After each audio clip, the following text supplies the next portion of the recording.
This is my Dell DBS. 502 for radio check. This is my DBS Masterclass. Lesson 6. Beware of the untapped energy.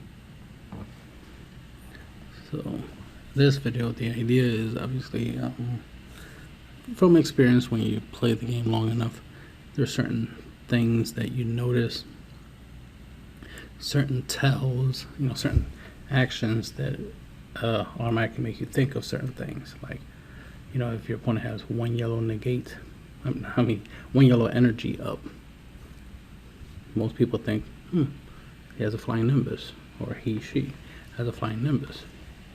Or before flying nimbus was a thing, as it was called, cold bloodless, especially if the leader was Frieza army. So if your opponent had a Frieza leader, they more likely had a cold bloodless. So you worried about that. You didn't worry about Crusher Ball as much. So there was options. But the thing is, the cold bloodless is what you feared. You didn't fear Crusher Ball as much. It was just more of a nuisance. But you definitely don't want your opponent to play a flying nimbus or a cold bloodless, stopping you from winning or from making your deck's most important play. So that's why one yellow energy will always give some people the whole gotta be careful, he might have a flying nimbus. I was playing against my friend in real life a couple weeks ago, and he was playing his Bergamo deck, and they made some yellow Bergamo cards, True the Danger cards. So he had a blue yellow deck, and before we even dueled, I remember him showing me that he had a flying nimbus. I don't know why he showed me a flying nimbus, but it just came up in the conversation. And so because he showed me the card, when I did see that he had one yellow energy up, immediately I went back to that memory of like flying nimbus. He showed me he has flying nimbus. It's in his deck. He has one yellow energy up right now. This will be a problem since I'm trying to do a lot. So I still made my play, my whole go wide, go hard, go for game board, but I knew he had the flying nimbus, so I had to be extra careful, because I knew I wasn't going to be able to go for game, because I knew he had the flying nimbus in the deck. I knew he had it in there. I wasn't sure. I wasn't 100% positive he had it in his hand, but the fact that he left that yellow energy up on purpose, that was a big indicator that he probably had it. So I played with the idea that he had it, and he did. So that's the importance. That's why you beware the untapped energy, because the color of the energy a lot of times will tell you certain details. For example, on average, typically it'll be 2 red that I tend to look for. It's like when I see 2 red energy up, I normally think of Topo. But interesting enough, Topo only really requires 1 red energy. So 1 red, 1 of any other color. But we do have other cards that can take advantage of 2 energies, like Bardock's Raider Warcry, which in ways can be just as effective and problematic as a Topo. Topo just would be a lot more problematic. But it, again, depends how it's used, because obviously this can negate 1 attack, and then after that it becomes a problem where every time you want to attack, you losing card advantage, losing cards from your hand. And if you have no, even worse, if you had no cards in your hand, because let's say you play all the cards in your hand onto the board, and then you try to go for game, and then this pops up, it's like, oh, no more attacking for me, turn endo, right? So that's why it's important to keep an eye on your opponent's energy. You always want them to tap out. A lot of times when I play, I'm always looking, and I'm like, yeah, go ahead. No, don't end your turn. Play another card, you know what I mean? Tap out. Especially if I plan to do a combo, or I plan to go for game. I like it when my opponent taps out, so I always, in my mind, try to like psychically, link right to my opponent, be like, tap out. Try to do some subliminal messaging type thing, right? Like tap out. Ironically, there was a duel that I had with the Zamasu Shenron TK deck, and at that in the video you do hear me say that, you know, of like, go ahead, just play some more stuff. I don't mind, tap out. He tried to make a play, but it wasn't a legit play, so I had to so he had to take it back. He would have won the game if he could make the legit play, but he wasn't able to make the legit play. The whole thing is that I wanted him to tap out, and he didn't tap out, but he did have less energy than he normally would have had, because he had a good amount of cards in his hand. He could have probably survived, could have comboed out, but my strategy was too strong, so I literally had 15 30k some blue skillless battle cards to swing at him, so I doubt, you know, I give him the benefit that he probably could have survived, but he scooped on just seeing them on the board. I didn't even get to attack, so there's that. So again, you know, let's say your opponent has a blue energy up, you know, then Dimension Magic could be played, or Senzu Bean, or anything else similar to that. But if I see one blue energy up, and if my opponent's deck is either mono blue or even if it's mixed match, if I see one blue energy up, and the leader's blue, that's very important, because if the leader's not blue and he has a blue energy up, doesn't really mean much of anything. You know, I mean, it could mean a rival, you know, like Goku and Hit. This is a decent rival that I notice that I see in most decks. So it could be this, and this is, you know, decent, because it's a 19k blocker and then has an ability that active battle once per turn if your leader card is blue or yellow, switch this card to active mode. So it could literally block 2 attacks. So that's something to keep in mind. But typically, if your opponent's leader is blue and they have 1 blue energy up, it's probably Dimension Magic. If they have a yellow leader and 2 energy up, you know, even if one of the energies is red, it could be either a Topo or a Grade 8 Bardock Raider's Warcry. It's hard to tell if they have just 1 energy up. But if they have 1 energy up and their leader's yellow, this could be a possibility of hitting the field. But it could just as easily be this card, because, you know, it's a little irrelevant. But sometimes paying attention to the color of your opponent's leader does help you know, or help you figure out and deduce certain possible cards. Like for Nimbus, it's just a matter of a yellow energy. The leader is irrelevant of the color of the leader. Just yellow energy is what will make you think Flying Nimbus is a thing. But when it comes to a blue energy untapped and the leader is also blue, then potential Dimension Magic.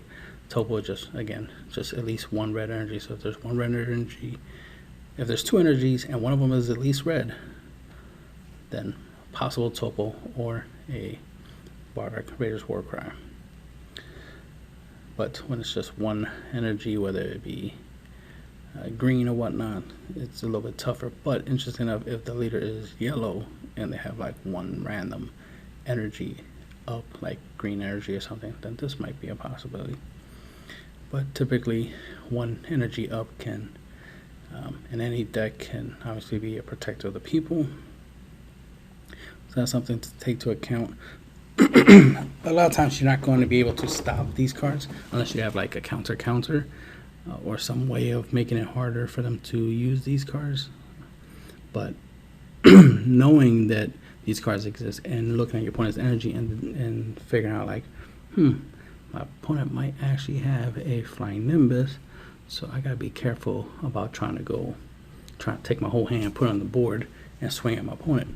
Because if they Flying Nimbus me, well then all those attacks all those battle cards I put into the board are gonna be useless. And if I can't go for game with all of them, then my opponent's gonna get an extra turn, and that could be a problem because they could probably have a board wipe, a card that they could play and get rid of all my cards, and now I'm in a very bad, vulnerable position. So that's why I say beware. Don't be afraid to play the game. Just be cautious. That's why I say beware and not fear the untapped energy. That's exaggerated.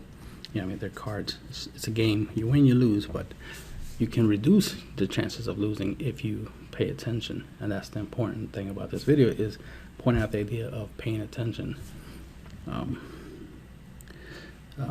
In any deck where you might notice some red and green energy, then there's a possibility for an arrival. Arrival tends to be a lot more in red and green. There are obviously other arrivals in other colors like red, yellow, blue, yellow.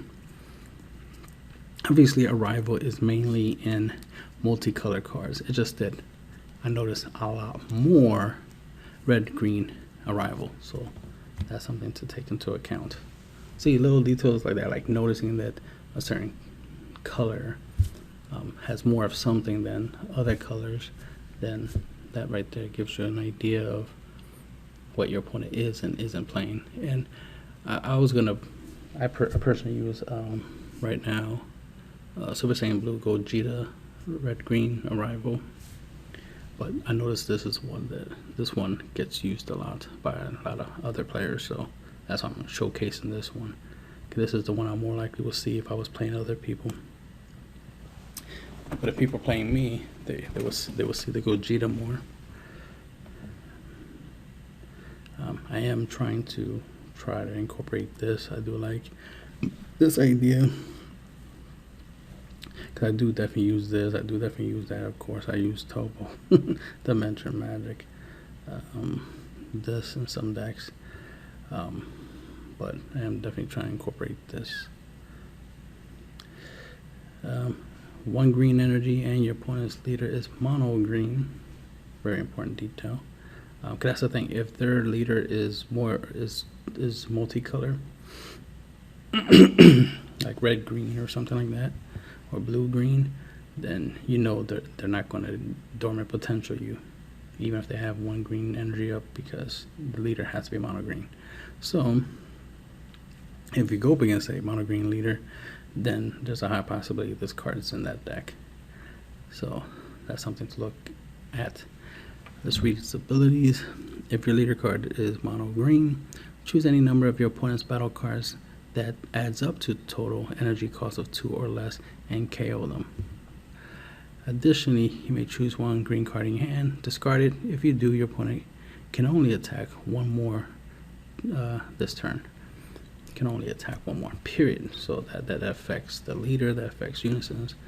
And then as a permanent, if you have a green unison card in play, you can activate this card's counter skill from your hand while paying its energy cost, which is really good. There's no reason not to use it in a mono green deck where you actually have a unison. And the cool thing is just a green unison, so it doesn't matter if it's a 1-drop, 2-drop, 3-drop, unison. Most cards like this says specified cost of 2, specified cost of 3. This just says green unison, so it doesn't matter the specified cost, which is really, really good. So, and as you can see, it's similar to Flying Nimbus, just a bit stronger.